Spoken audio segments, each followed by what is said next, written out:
Okay, I think this is going to work. I've never done this before, so bear with me and we will get through this the best we can. I'm sorry that I couldn't hold class today, but my little guy is very, very sick, and so at this exact moment I have him back to sleep, and we will hope that we can get through this before he is awake and needing my attention again. Today we're going to fill in study two more of our circles, so I want to review those just to begin with.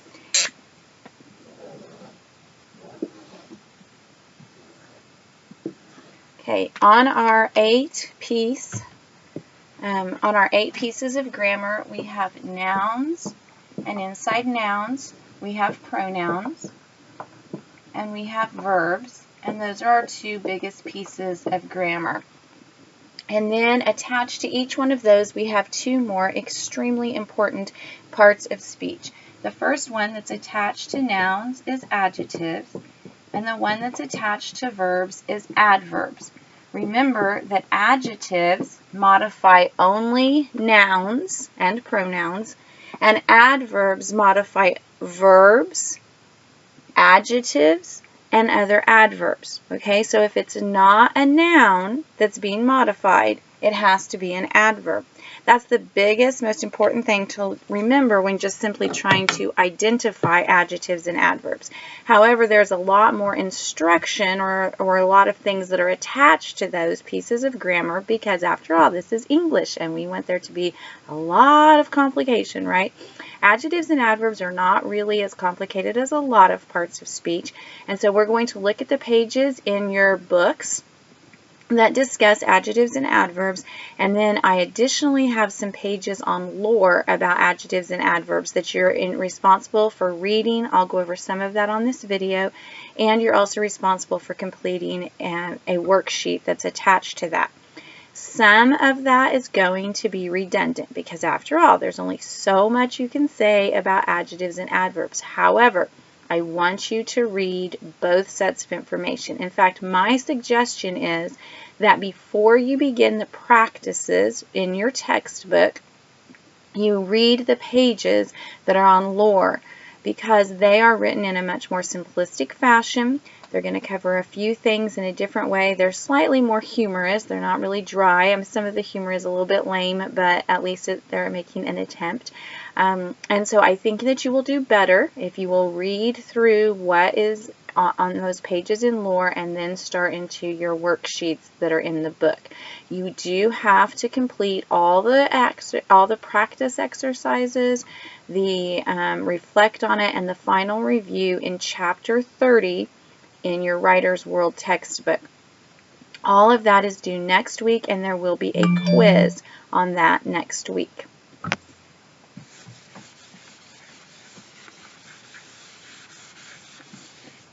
Okay. If you get out your Writer's World textbook and turn to chapter 30, which is on page 427, and just kind of follow with me as we go through this, I think you will find this to be much easier. We'll do it as close as we can to being in class, with the exception of you don't have the option of asking me questions and I don't have the option of answering those. If, as we go through this video, you have questions, if you will please just pause the video, jot down your questions, and then email them to me. You may also text them to me if you want to, whichever is easiest to me. You can even post them on lore. Please remember that I have a very sick little guy. His fever is 102.6, and I'm having a really hard time breaking that and keeping it down. So fast replies may not be part of the game plan today, but I will do my best. So if you have questions, please do write them down. Please do ask me. On lore might actually be the better choice, because then I can answer one person's question and that may answer the question for several people. Also on lore, the new syllabus is posted, but I haven't heard from all of you that you can view it. I did attach it to an email that I sent earlier today. If you cannot find the syllabus, you need to let me know, okay? All right. So I am in the textbook on page 427. The top of it says adjectives and adverbs. Okay. The first thing it does is simply define adjectives for you. It says adjectives describe nouns, and we know that those are people, places, and things, and pronouns, and we know that pronouns replace nouns. These are all the parts of grammar that we have already studied. If you're not feeling really, really confident about nouns and pronouns, you need to do some additional study on that. All adjectives and adverbs have the job of modifying or adding information about whatever it is that they're modifying. Adjectives are going to be modifying nouns, so they're going to be telling us information about nouns. So whatever added information you might want to know about a noun, that's what an adjective is going to do. Now, your book gives you a list of the things that an adjective tells you, and that's good information. It is not the information to use to determine if you're looking at an adjective or not. The information to use to determine if you're looking at an adjective is to see what kind of word is being modified. If it's a noun, it's an adjective. But the book does tell us that they tell how many, what kind, or which one. So it says they also help you appeal to the senses by describing how things look, smell, feel, taste, and sound. And if you look at the bottom of page 427, there's the example. The dynamic doctor, Christian Barnard, completed a complicated surgery. He performed the first heart transplant operation in 1967. Look at that second, at the second sentence. Notice that first is an adjective, heart is an adjective, and transplant is an adjective. And each of those is actually modifying a different noun. So let's look at that. It was the first operation. It was a heart operation, and it was a transplant operation. So they're all modifying operation. However, what kind of transplant was it? It was a heart transplant. So transplant is also technically modifying modifying transplant. And the first tells us which heart transplant it was. So it's technically modifying that as well. We can stack adjectives like that. We do stack adjectives like that. It's very important to stack adjectives like that. It makes things much more interesting, okay?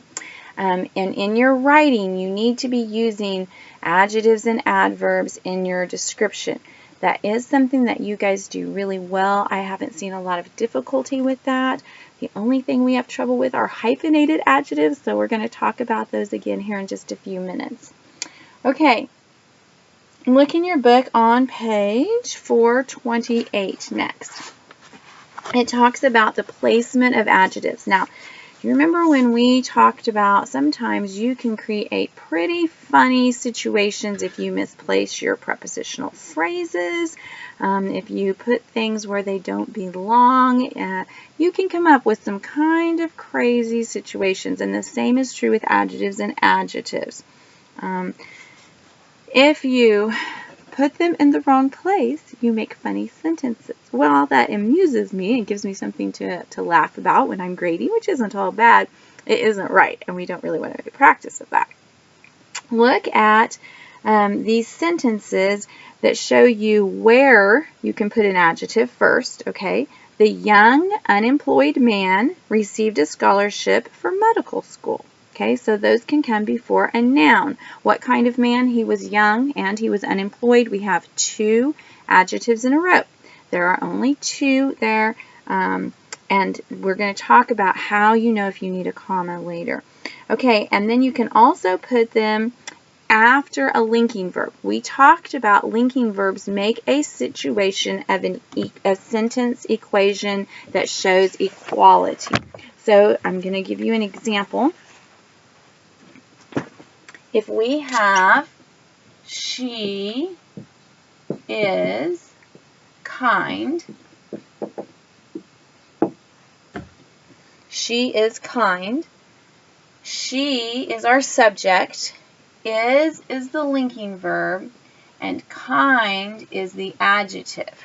Okay? She equals kind. We make a sentence equation. So this kind is simply modifying this noun. Remember, these are the sentences that pivot and the linking verb is the pivot. Kind is she is kind. Okay, it's the same exact thing, but this kind down here is a predicate adjective. It just means it's an adjective in the predicate. It is complementing this noun over this subject right here. It is making an equal equation. So adjectives may come after a linking verb, but they're still modifying the noun or pronoun. Okay, they may also appear immediately before the noun, like in the sentence we saw before. Her beautiful cashmere scarf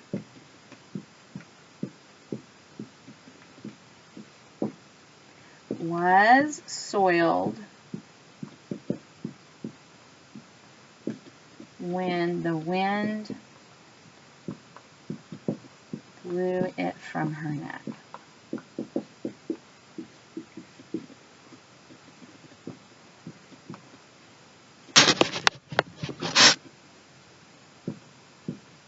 Okay, her beautiful cashmere scarf.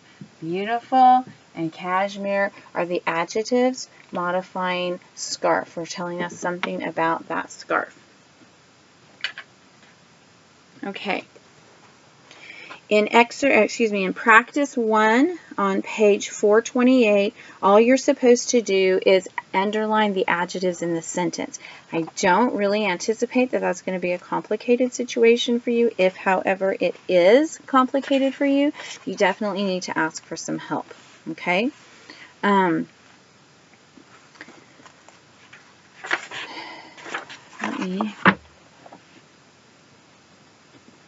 If you look at the bottom of page 428, it says, you can recognize many adjectives by their endings. Be particularly careful when you use the following adjective forms. And this is one of the big errors that I do see in adjectives, and this is one of the big errors, or one of the things that sometimes throws students for a little bit of a loop. So let's see if we can address this. Okay, the first one at the top of page 429 says adjectives ending in FUL or LESS, so the suffix is full or less.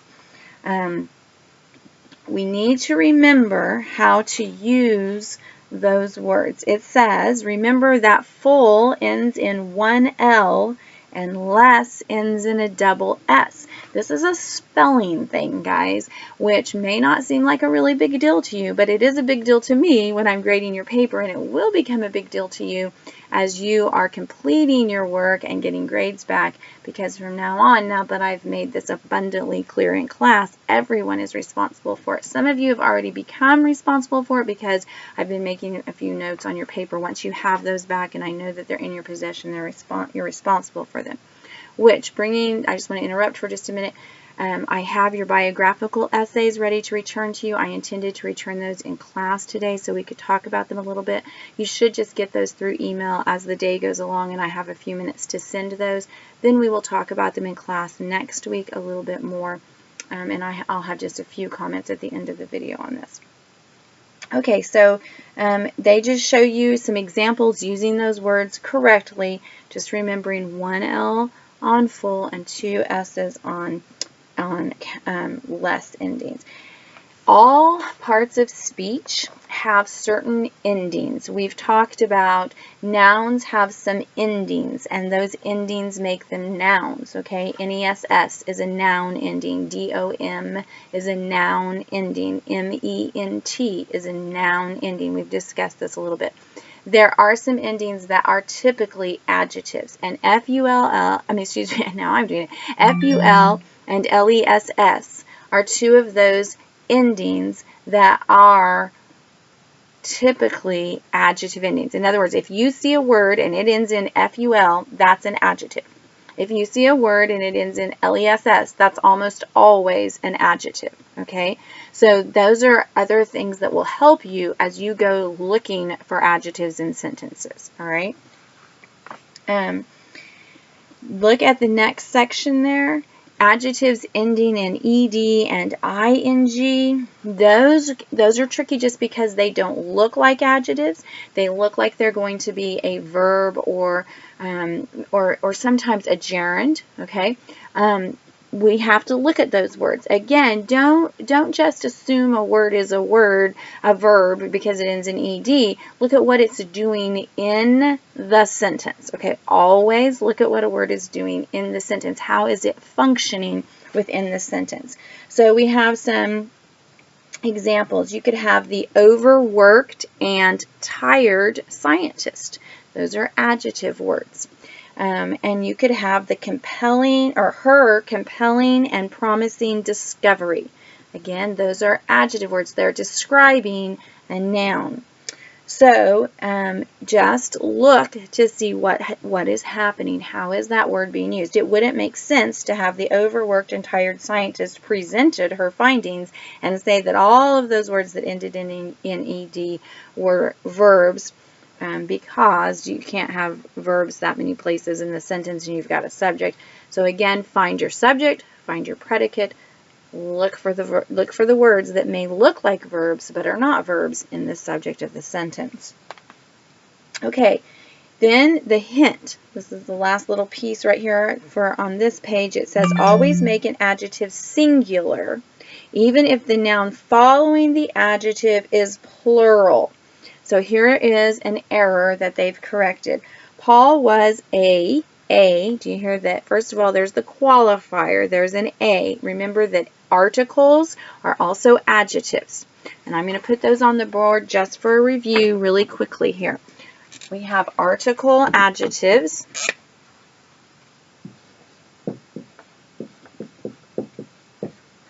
Articles are just 3 words that are all adjectives. And just in case you've forgotten, those are a, an, and the. A, an, and the. Those are all adjectives. Now, we also learned that those are determiners. In other words, they tell us how many are available or are coming your way.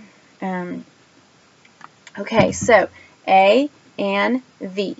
All right, are articles. And articles are a special class of adjectives. Now, that is going to be on your test next week, so be sure that you remember that you can list the articles. Those are all adjectives. They're just a special group of adjectives. We use them so often, and they're so important that we gave them their own name. And then so they at least all start with a, so maybe you can remember that they go together. Okay, adjective articles are a, and the. Okay, all right. Now, back to the rule that we always make adjectives singular. Okay, we always make adjectives singular. Look at this example. I'm in the purple box in the middle of page 429. Paul was a 9-year-old boy when he broke his arm while playing with other children. Whoa, poor Paul. Okay, he was 9 years old, or he was a 9 years old. No, it's a 9-year-old boy. In order to say years, it must follow the verb. You could say Paul was 9 years old when he broke his arm, but that would have to follow the verb. And then I don't even know why they would put this, because I do not believe any of you would do this. You might make that 9 years mistake, but at the end, while playing with others' children, I don't think any of you are going to do that, okay? I'm not too worried about that, but it is just the simple rule that we always make adjectives singular, no matter if if the noun is plural or not. Okay, so practice 2 is really just focusing on those 2 rules, the ending rules and then the spelling basically, and that there are 8 errors that you need to find, and that does go onto the top of page 430, so don't miss that. And then this begins discussing adverbs. Okay, so before we move on to adverbs, though, we're going to review hyphenated adjectives one more time. I keep reviewing hyphenated adjectives. I don't know how to help you see hyphenated adjectives. It is an error that just continues to plague our writing, So I would like to try to correct that.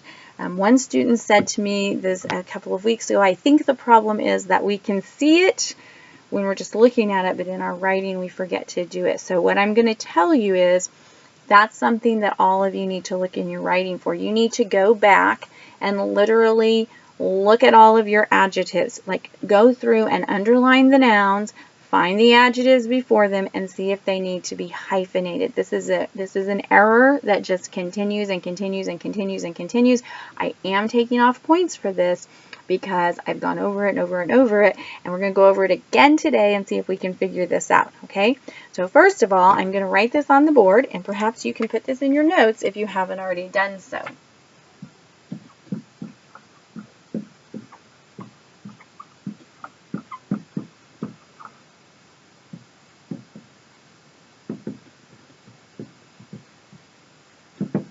Okay, hyphenated adjectives, by definition, are two or more words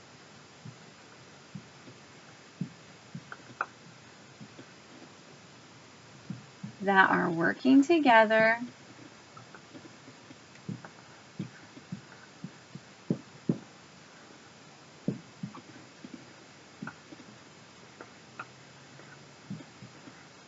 to modify a noun. Okay? Two or more words that are working together to modify a noun. So, in other words,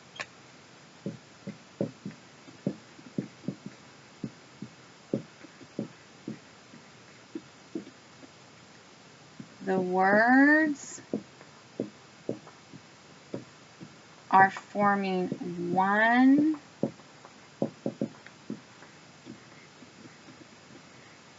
circling that, are forming one picture about the noun. And because they're working together, they have to be hyphenated. Now I'm going to give you a bunch of examples again. We're going to see if we can figure this out, okay? All right, so I'm going to write over here. I'm going to try to make sure you can see.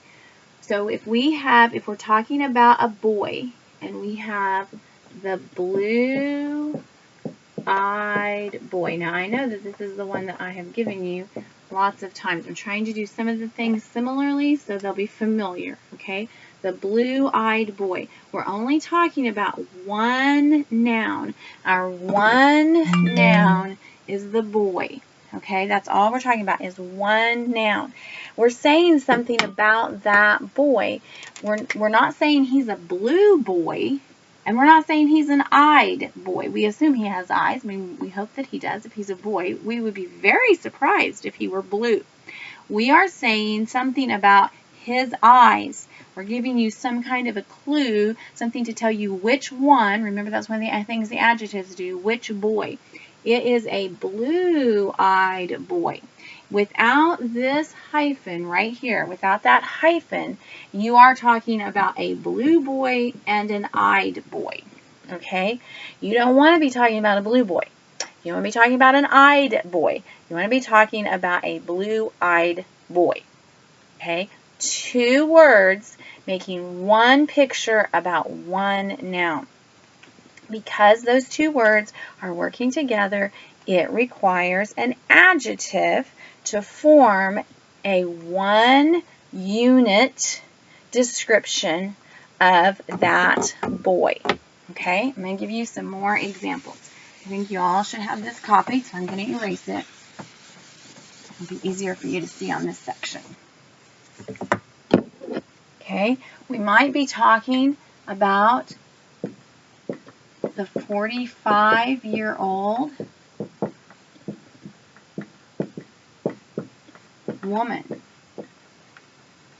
Okay, if we're talking about the 45-year-old woman, notice how many hyphens we have to have. We literally have to have 4 hyphens. Okay, there's a hyphen between 40 and 5. there's a hyphen between 5 and year, and there's a hyphen between year and old. It takes all of those hyphens because we're creating one picture about one noun. We're not talking about 40 women. First of all, we'd need a women if we were doing that. We're not talking about 5 women. We would need women, not woman. We're not talking about a year woman. I don't even know what that would be. And we're not talking about an old woman, although you guys might think a 45-year-old woman is pretty old, but those of us who are 45 don't think that's so old, okay? So we're not talking about a simply old woman. We're talking about how old is this woman. So for those of you who think that's really old, she's really old. For those of you who think that's livable, then that's where she's at. But it takes all of those hyphens because this entire phrase, all 4 of those words, are creating one picture, one unit about the woman. Okay?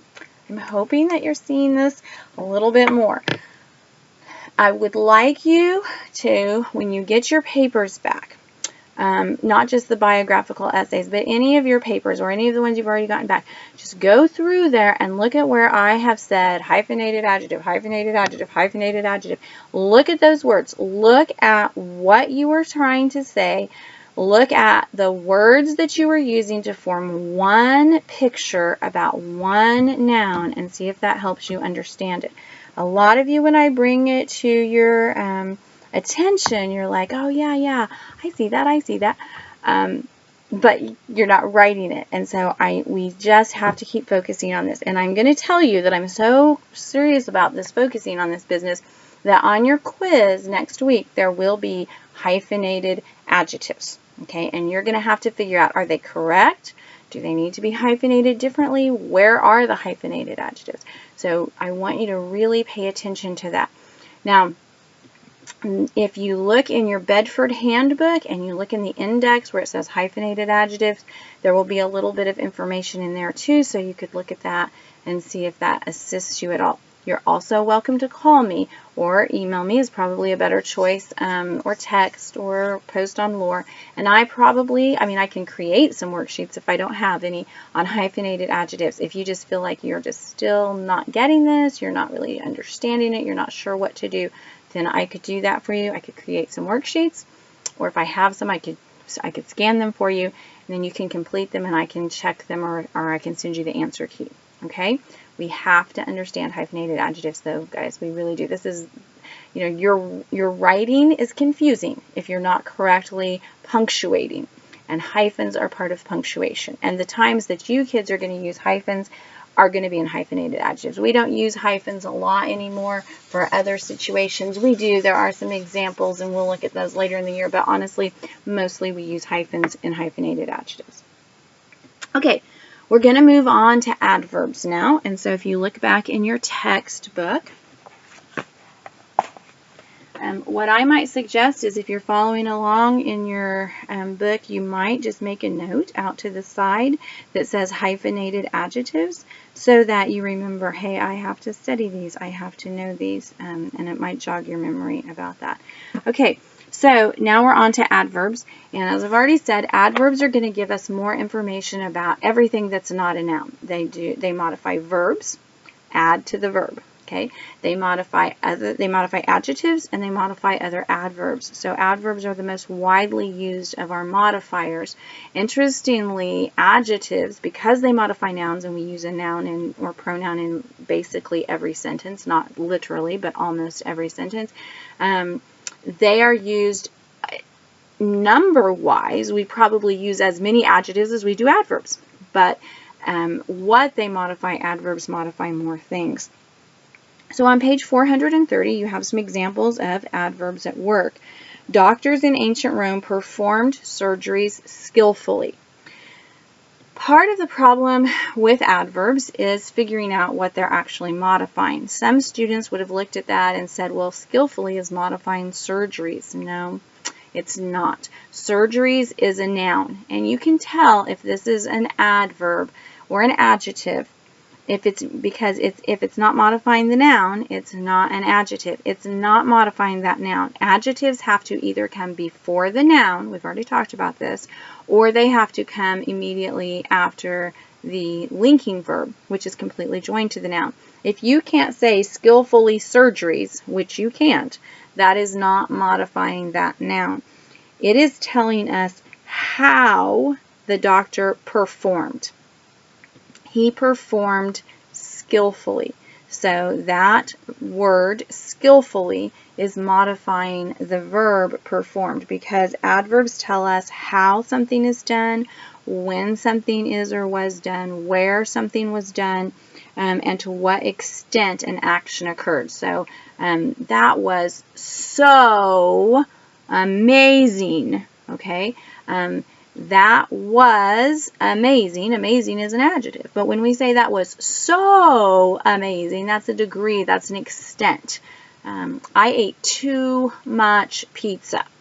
Okay. How much did you eat? You ate too much pizza. Okay. So too, I ate, too is your T-O-O, is an adverb. It's telling us how much, to what extent. Okay, what did you eat? You ate pizza, but how much did you eat? You ate too much. Okay, look at your next example on page 430. These surgeons could remove cataracts quite quickly. Okay, I think it's kind of interesting, just as a side note, to think about the Romans performing eye surgery and cataract surgery. It turns out that's where we get our word cataracts from, is from Rome, and actually they perfected cataract surgery long before we even knew how to do it. So it's kind of an interesting thought. Okay, so again, what did they do? They removed, and how did they could remove. How could they remove them? They could move them quickly. How quickly? Quite quickly. Quickly is an adverb. It is modifying could remove. It's modifying a verb. Quite is an adverb modifying the adverb quickly. There again, it's telling us to what extent, to what degree, how much. The next sentence says, the ancient Romans were highly innovative.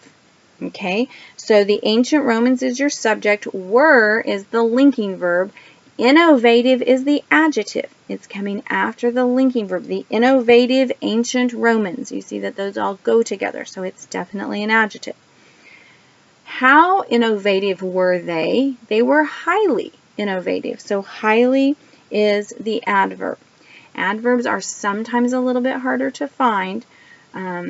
Really, they're not as hard to find as they are to determine exactly what they're modifying. So you just have to, again, look at the sentences. Go back, find your subject, find your predicate. When you get to your skeleton, then you figure out your noun, you figure out your verb, and you can start piecing things together, putting them back in the places they go. How are things related? Okay, the next part of that talks about the forms of adverbs. We've talked about full and less, full and less being forms, standard forms of adjectives. We talked about, I'm just going to keep saying these because I want you to remember, when we've talked about ness and munt and dom, D-O-M, all of those are forms of nouns, and then we have forms of adverbs. The most common form of an adverb is ly. Now, I don't want you to think that if a word ends in ly, it is always an adverb, because that is not true. But it is almost always an adverb, and so that's a good ending to look for to see if it is actually an adverb. And so they're going to remind you again, how do you spell a word that has an ly at the end of it? And the big thing that they're going to remind you is that ly is a suffix. And remember that suffixes are pieces of words that have meaning in and of themselves. In other words, if you looked up ly in the dictionary, if you don't believe me, you can try this as soon as you finish the video. If you look up ly in the dictionary, you will see that it actually has a meaning that is attached to it. So suffixes and prefixes are pieces of words. Prefixes come at the beginning of a word. Suffixes come at the ending of a word. They're actually words that have meaning in of themselves. So if you have a word that already ends in an L, their example here on the page is scornful, and then you're adding ly, you will have a double L, because scornful is a word. The actual word, that word, we're going to break that down just a little bit, is actually scorn is your root word in that particular case. And then you add the suffix full, which we know is an adjective ending, okay? And remember that that only has one L. And then we add the suffix ly, ly. Each of these word pieces has a meaning. Scorn is the root word. It has a meaning. Full is the first suffix. It has a meaning. Ly is the second suffix. It has a meaning. So we cannot just delete one of those L's, because we would delete the meaning. Okay, we wouldn't have the same word. We wouldn't have the same word piece. These suffixes actually are almost like words in and of themselves, because they have meaning. They have meaning that is theirs. Okay, so you would double that L. All right. Okay. Then they show you, the next one says, if you add ly to a word that ends in e, keep the e. Sometimes this is another spelling issue that students have a little difficulty with. What do I do? Now, unfortunately, there are some exceptions to that rule, so I hate to burst your bubble, but for the most part, you just leave the e and add ly. Words like truly. Truly is a word that took me forever to remember how to spell, because it is an exception and you do drop the E. It's just Truly. Okay, there's no E in that one. The other one they give you is duly. It should be Duely, but you drop the E, so it's just Duly. There are a few other words.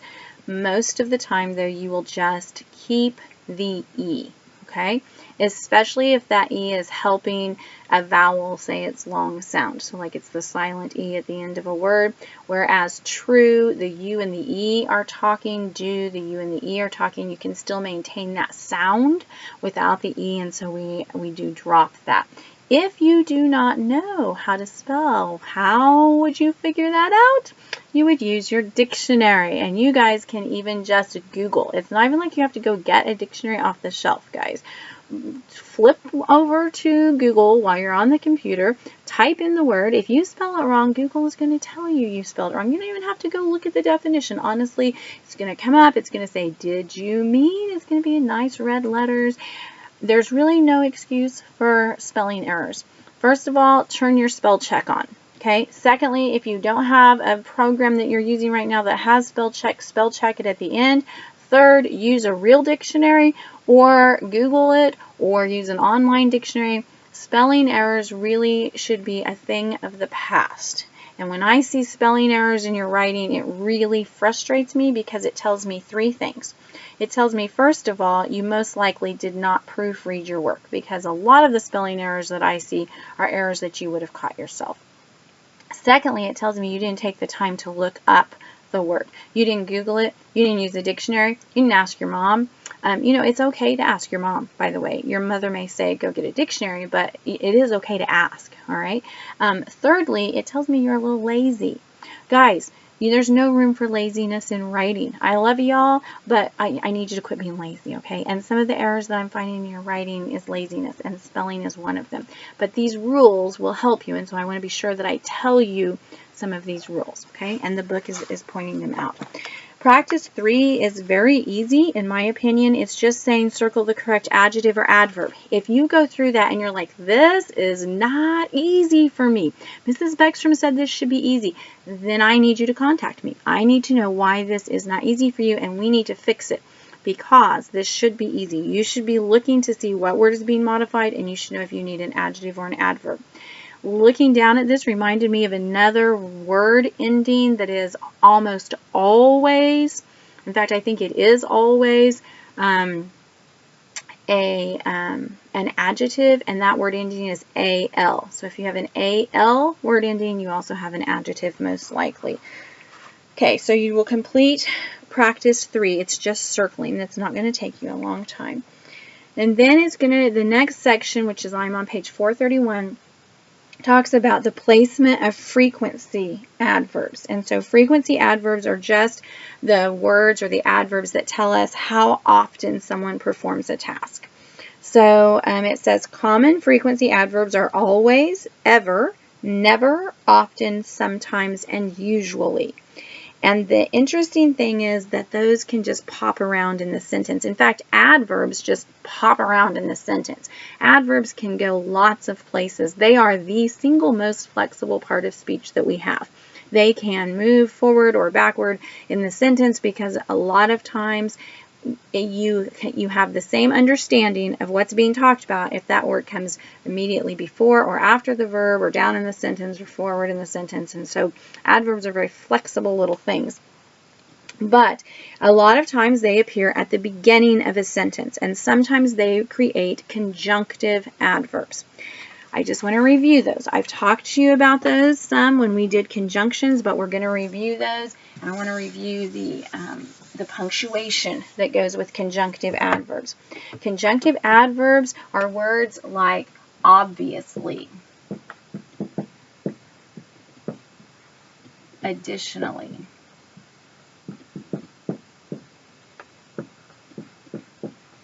nevertheless,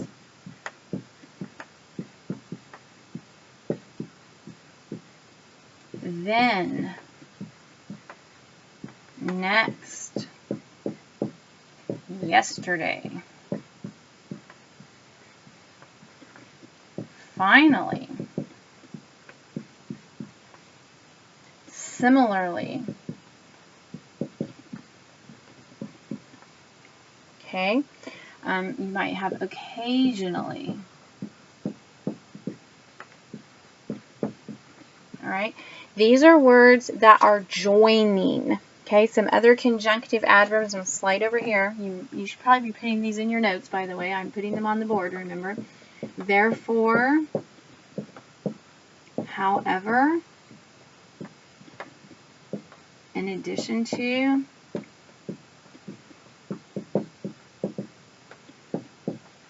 okay, those are all conjunctive adverbs. These obviously are really clearly joining two ideas, two thoughts, two sentences. Some of these, like additionally, nevertheless, definitely are. Okay, some other ones that you might see, consequently,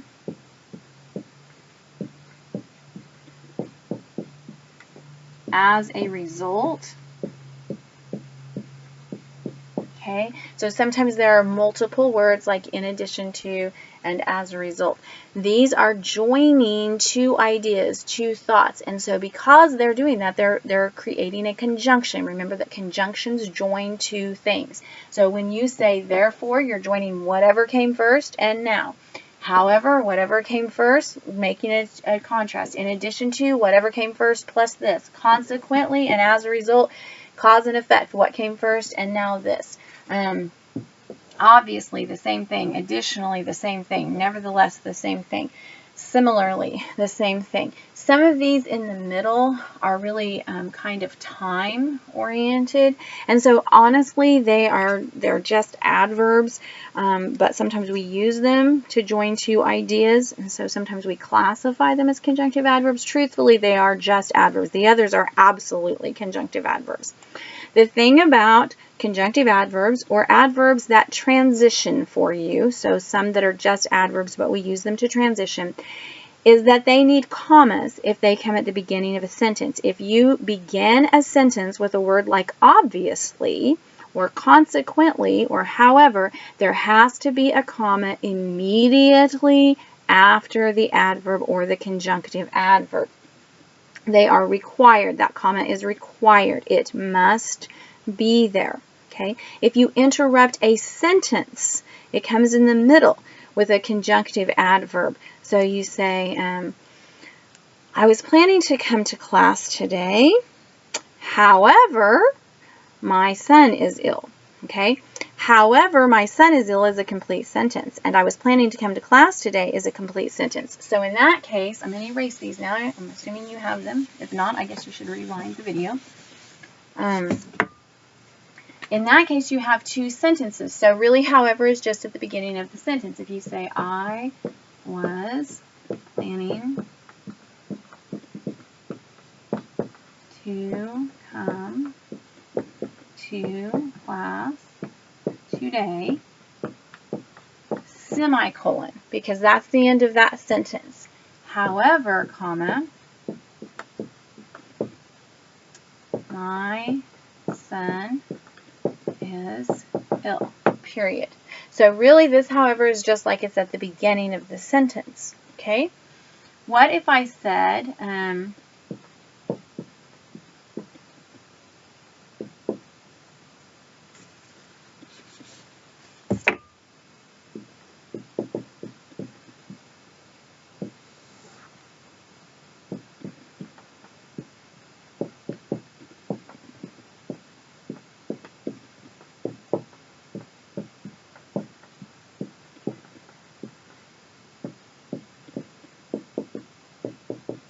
what if I said, class will not meet, comma, however, because my son is ill?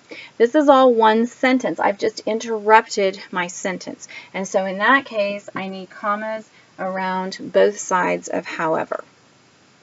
Okay? Class will not meet today, however, because my son is ill. And so if you interrupt a sentence, you need commas around both sides. If you begin a sentence with a conjunctive adverb, you need commas after it at the beginning. If you end a sentence with a conjunctive adverb, you need a comma between the sentence and the conjunctive adverb. So if I took however out from here, class will not meet because my son is ill, however. It's not the best sentence in the world, but we get the position of however. In that case, we would have a comma right after ill and before however. Okay, now let's move on in your book a few minutes here.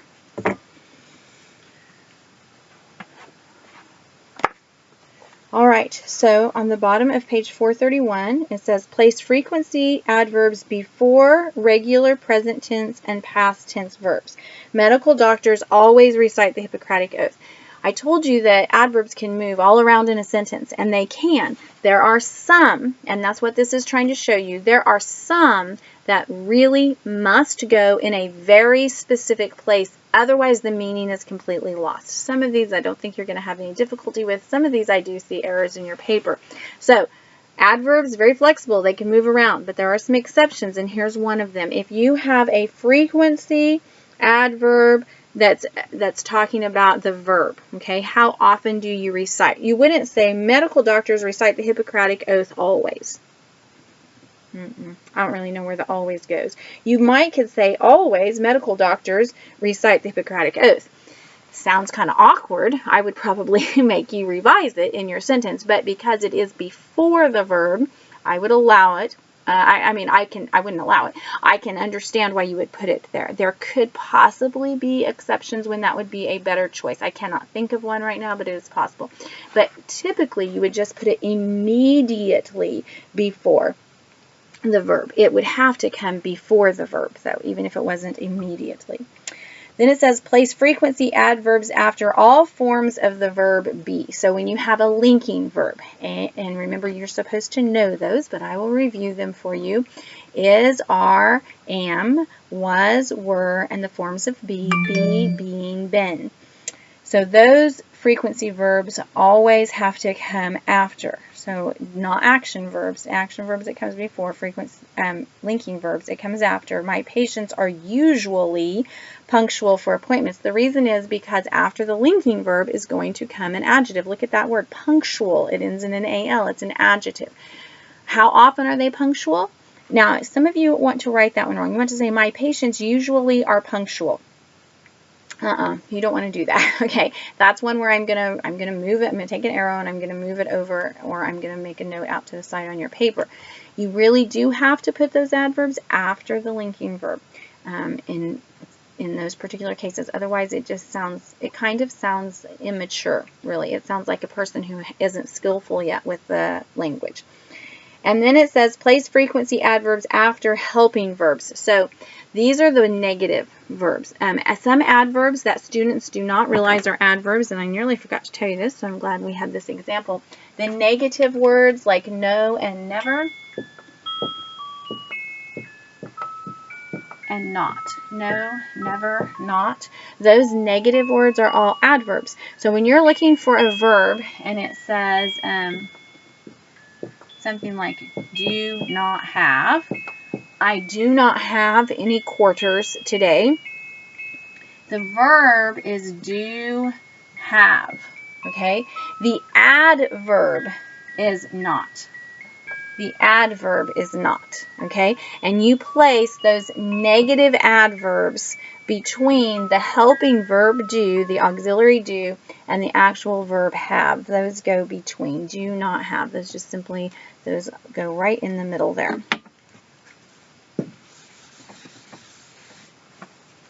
Okay, so that's what that on the bottom of page 431 is just simply reminding you of. Okay, then there is another practice just to review that, some errors in frequency verbs. Okay, so now look at the bottom of page 432. Problems with adverbs. It says use the correct form, and it's going to make sure that you get these correctly. And this is the section, guys, that I do see errors, and I hear lots of errors on this. And so this is part of why you guys make errors, is because people do not use these words correctly, the ones that are going to follow here in this section, and so you do not write them correctly. The first one is just basically talking about an adjective being used like an adverb. And so you want to make sure that if you're modifying your verbs, you're using an adverb. The example is ancient Greek medicine advanced real quick after the time of Homer. No, you're modifying advanced, and so you need two adverbs. The ancient Greek medicine advanced really quickly after the time of Homer. Really is modifying quickly, which is an adverb. Quickly is modifying advanced, so it's an adverb. So both of those have to have that ly ending. However, patients recovered very slowly. Very is an adverb there, just so you know. Slowly is an adverb that is modifying the verb recovered. Very is modifying slowly, and slowly is modifying recovered, and both of those have to be in adverb form. So it would not, someone here is trying to use an adjective form, but you need an adverb form. Practice 5 is really just asking you to catch those. Some of the errors are adverbs when it should be adjectives. Some of the errors are adjectives when it should be adverbs. So it goes both ways, and there are, 8 errors, and you need to find those. The next error or problem with adverbs is on page 433. It says using good and well, bad and badly. Okay, so good, this is the one that's going to get you guys. Good is an adjective. Well is an adverb. I mean, literally, people use these wrong all the time, and you just have to stop and think about it and train your mind. The adjective is good. The adverb is well. Louis Pasteur had a good reputation. Okay, you know that reputation is a noun because there's that article adjective a, right? What kind of reputation? A, reputation. There's a noun. Good is the adjective. Good is the adjective form between good and well, so we need good. But if you're talking about how someone is feeling, if you're talking about how they are doing, in other words, if you're talking about how well they performed a task, then you have to have the word well, because that's the adverb. He explained his theories well. What did he explain? He explained his theories. How did he explain his theories? He explained them well. Theories is a noun, but it's the direct object. What you're talking about is the way he performed his task, and he performed his task well. So he explained well. That's going to come at the end of the sentence because you need to know what he explained well. So we're going to put his theories in the middle there. Bad and badly are the next two there. Bad is the adjective and badly is the adverb. In this case, I'm not sure that the problem in either one of these is remembering which is an adjective and which is an adverb, but if that is a problem for you, then you should 100% be learning that in this lesson, okay? And you should make yourself note cards, and you should review it, and You should go over the practice, maybe even make a copy before you do it the first time. Get on the internet, search for worksheets with bad and badly, good and well. Trust me, they abound. Get out your Bedford Handbook. Look in the back in the index where it says, and you look for good and well, bad and badly. There are exercises in there on that. You need to get these down. You really do. You need to know which is an adverb and which is an adjective, and you need to be able to figure that out in a sentence. When you're talking, am I asking for how something is performed? Then that's an adverb. Am I just modifying something? Then that's a noun, a something. Okay, then that's a noun, and so you need an adjective. You need to be able to find the errors in your own writing. You need to be able to correct them in your speech. Okay, so an adjective form of bad is my father has a bad cold. Okay, my son has a bad virus. He is feeling badly. Okay, his throat hurts badly is the example here in this sentence. If something is amiss, if something is wrong, okay, it may be bad or it may be badly. If something, you're just talking about a thing, then that's an adjective. But if you're talking again about how something is functioning, okay, how something is acting, then you need an adverb. Okay, so practice 6 is all about good and well, bad and badly. Then the lesson on page 434, there's a lot in this lesson. I guess you're getting that. There's a lot to cover. We are covering it all this week because I think you can handle it. I hope that I'm hoping a lot of this is actually review for you. Okay, then the next section is about comparative and superlative forms, and so we're going to talk about those. Again, this is something that I have lots of worksheets on, so if you have difficulty with this, please ask me. If I see that we have difficulty on this as a class, then we may do some of those extra worksheets, but remember, I tell you guys this all the time, but don't forget, your education is your responsibility. You need to decide how well you're understanding something and how much more information you need, and you need to take the initiative to get more help. Okay? And if you have writer's workshop and it's not time when you're meeting with me and you still need more help, you need to let me know that. Okay? If you don't have writer's workshop and you need help, you need to let me know that. I can't meet with you on Tuesdays because my Tuesdays are booked full. And I can't meet with you on Wednesdays because my Wednesdays are booked full. But there are 3 other days in the week, during the week, and there's Saturday. I don't meet with students on Sunday. I can find somewhere, somehow to meet with you. And if you can Skype with me, we have a lot more options. Okay, so the superlative and the comparative. Okay, let me do them in the right order. The comparative and the superlative. Sorry, guys, I didn't get much sleep last night.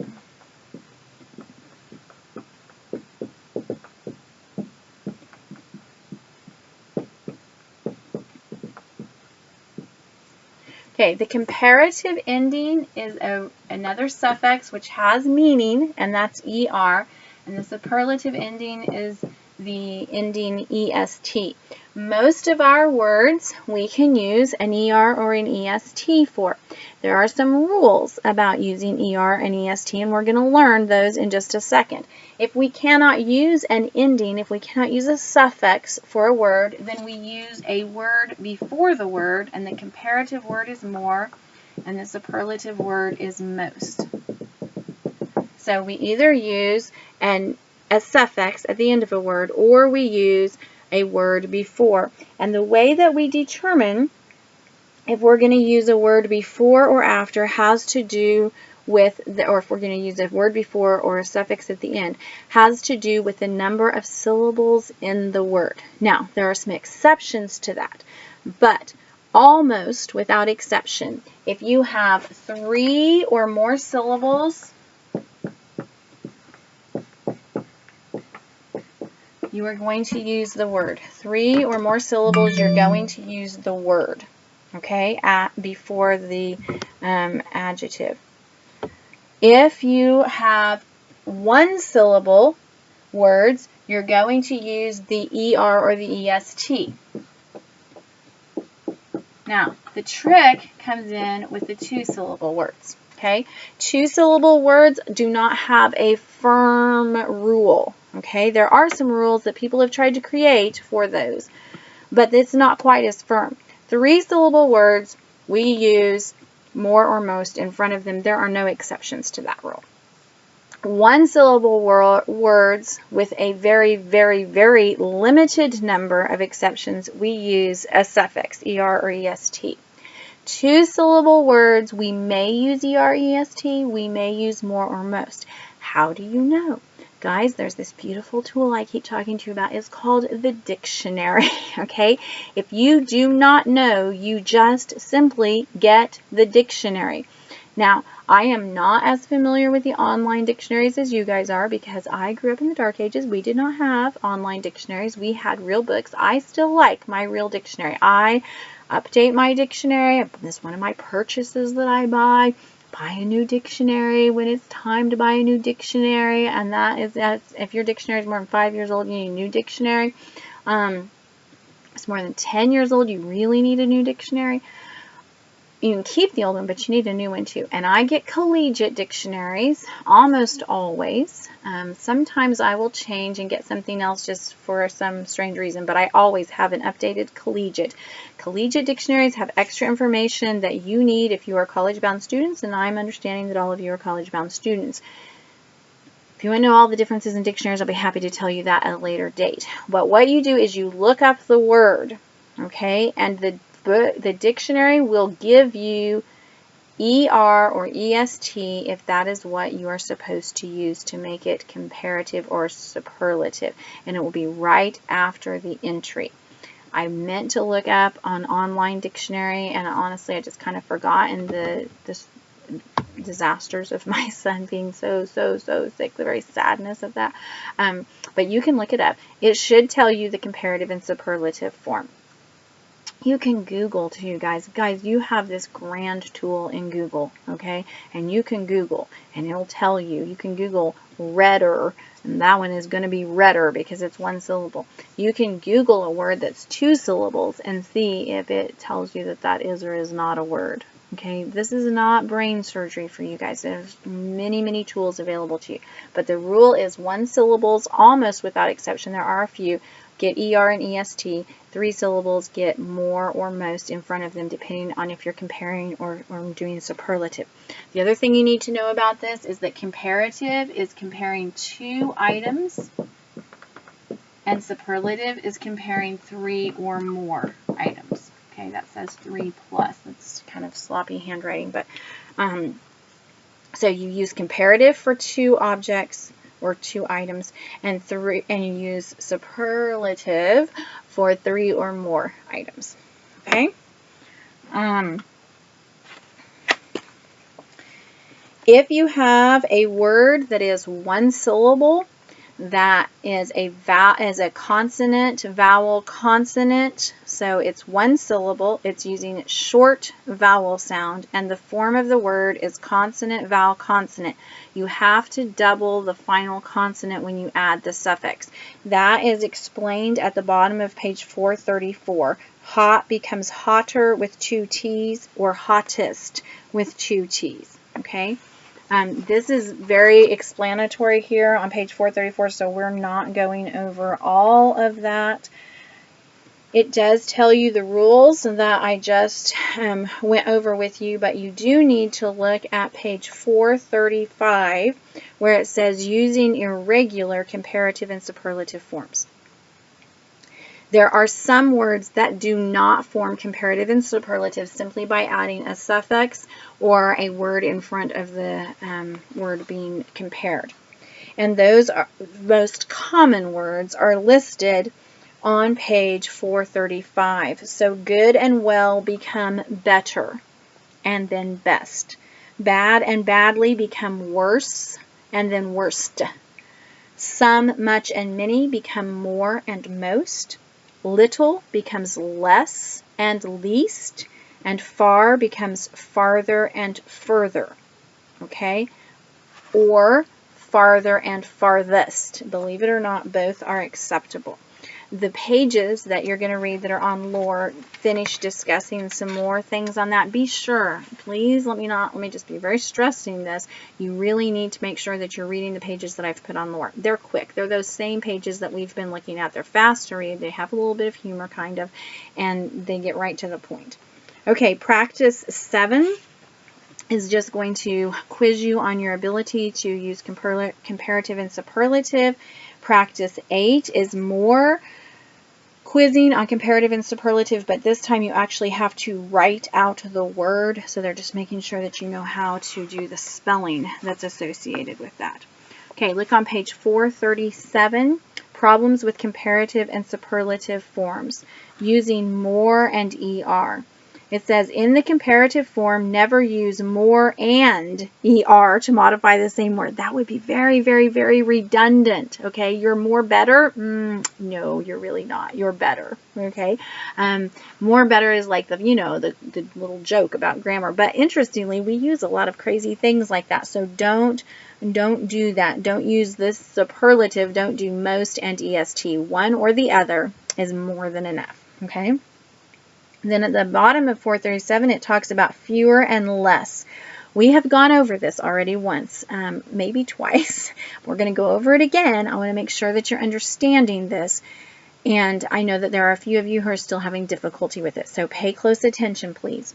We use less to compare count nouns, things that we can actually count, okay?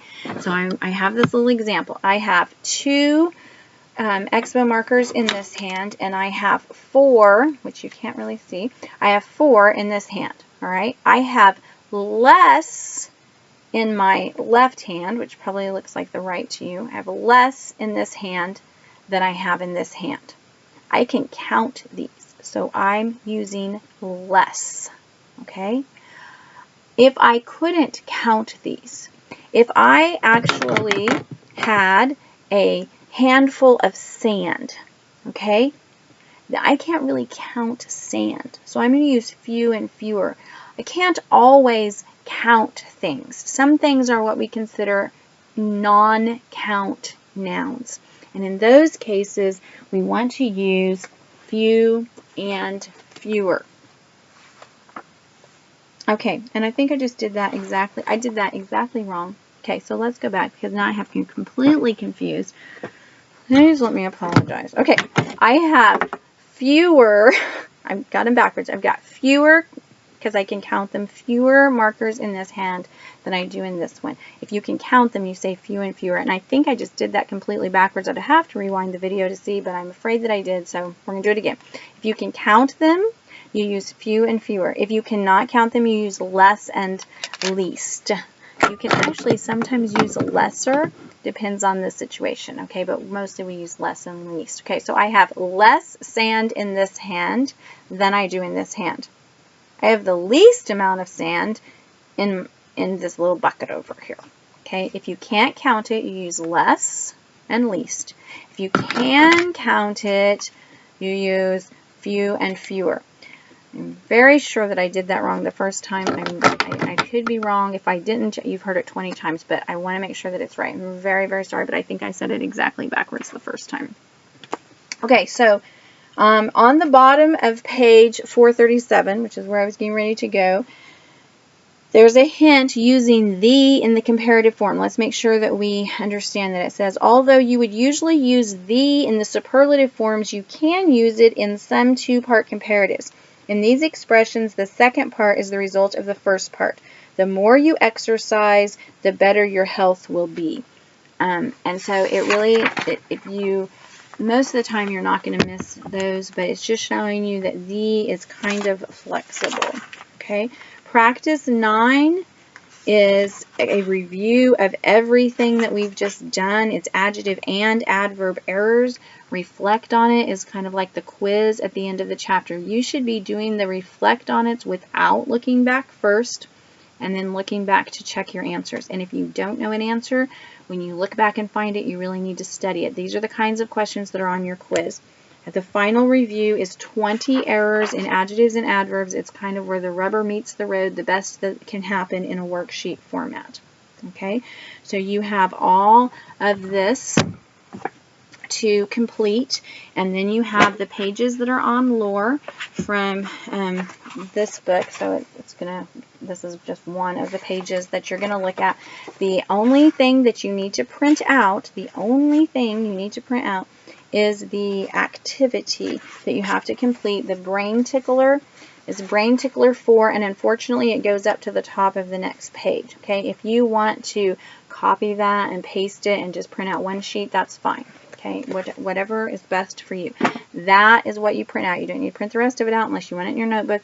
That you print out and you turn in, the worksheets. The only writing bit of homework is that you're going to wait for me to return your analysis, which I hope to get turned around as quickly as possible.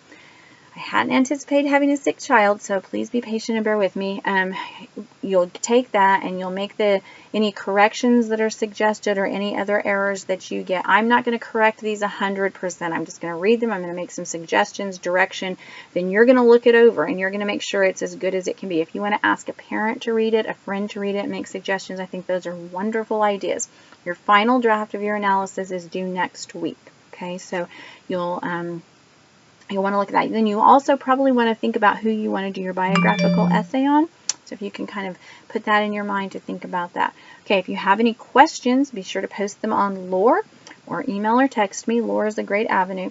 If you can't find something you need to also let me know that. For those of you who do not have workbooks, but you get the worksheets, I'm going to scan those in just a few minutes. Those will be posted on Lore for you as well. Okay, have a great day. I hope that my little guy is well enough tomorrow that I can see those of you who come to class on Wednesdays tomorrow. And for the rest of you, have a good week. Bye.